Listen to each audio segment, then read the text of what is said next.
SNX Marathi, Siddheshwar news express, सत्यासाठी SNX सोबत।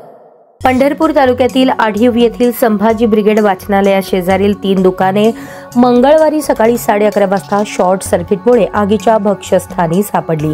यामध्ये वेल्डिंग, फॅब्रिकेशन, ऑटो गॅरेज, दूध संकलन केंद्र, चहाचे कप बनवणारे दुकान यांचा समावेश आहे। आगीत कोणतीही जीवितहानी झाली नसली तरी मोठ्या प्रमाणावर आर्थिक नुकसान झाले आहे। यामध्ये प्रामुख्याने चहाचे कप बनवणारी मशीन, ऑटो गॅरेजमधील साहित्य, वेल्डिंग फॅब्रिकेशन मधील मशीन असे अंदाजे 8 ते 10 लाख रुपयांचे नुकसान झाले आहे। गावातील युवकांनी इतर 4 दुकानातील साहित्य बाहेर काढून आग विझवण्यासाठी प्रयत्न केले, त्यामुळे इतर दुकानांना लागणारी आग आणि मोठा अनर्थ टळला।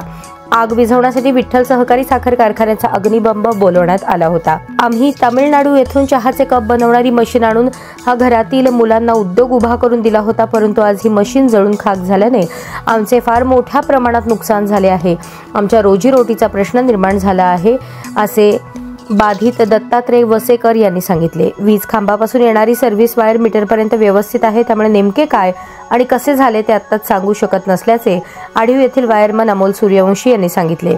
दिनकर चव्हाण, नितीन चव्हाण, शंकर सुरवसे, सरपंच बालाजी वसेकर, समाधान गोरे, अंकुश चव्हाण, सोमनाथ आबा चव्हाण यांनी घटनास्थळी भेट देऊन आग विझवण्यासाठी मदत केली।